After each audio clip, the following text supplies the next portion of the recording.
that is heating up to be a TV movie of the week. What's going on?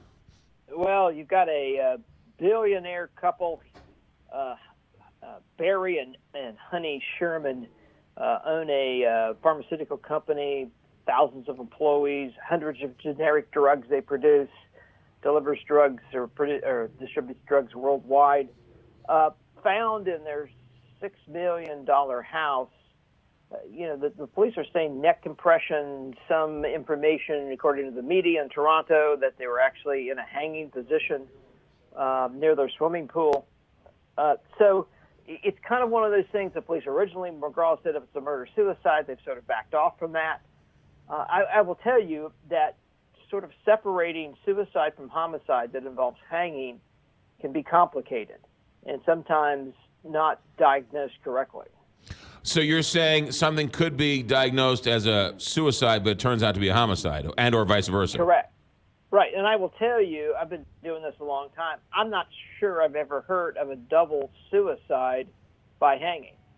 Because think about how difficult.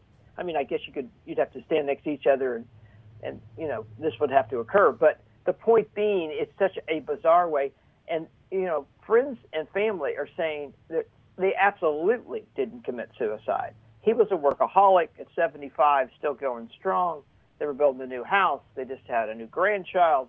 I mean, she was about to leave to go to their house in Florida. It just sort of goes on and on that you don't see any of the tick marks that you would see with people that sort of fall into the suicide category. So I think the police are stuck. And, the problem when you get into really wealthy people who are really driven work-wise, they've made some enemies along the way. So this could be, potentially a long investigation. When did this happen? It happened like 5 or 6 days ago. I think back to the end maybe of last week.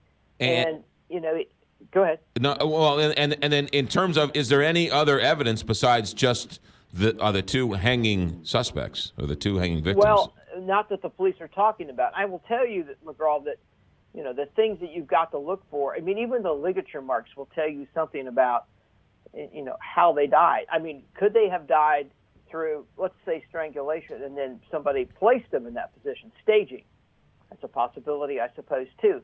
What's under their fingernails? Do they have other marks, bruises, etc., on them that would suggest a fight occurred? And so the police are being very tight-lipped about this. So I just don't know. But there are things that if I knew, I could probably make a better informed sort of analysis of this. Brad Garrett with this story out of Canada. Brad, while we have you, you've been awful quiet on what's going on with your former organization, the FBI, as they come under fire from all directions. As you sit and watch what's going on Capitol Hill, what do you think? Well, I think it's part political theater to a certain extent, McGraw, in that, the agents shouldn't be saying those things particularly. I assume they're using bureau phones to do that, which is just like, why in the world would you? But setting that aside, I mean, obviously, they're human beings like the rest of us. They have opinions. They like somebody, they don't like somebody, that's fine. But I will tell you, working with some of the most conservative people that I've ever met that were in the FBI, always objective down the road about the investigation, what it is, what it's not. And I guarantee you the prosecutors, whether all of them supported Hillary Clinton, are going to be, the facts will drive them in a particular direction. If they have the facts, they do. I mean, obviously they've gotten, 2-3 people to plead already. Well, they pled because they had evidence that they had broken the law.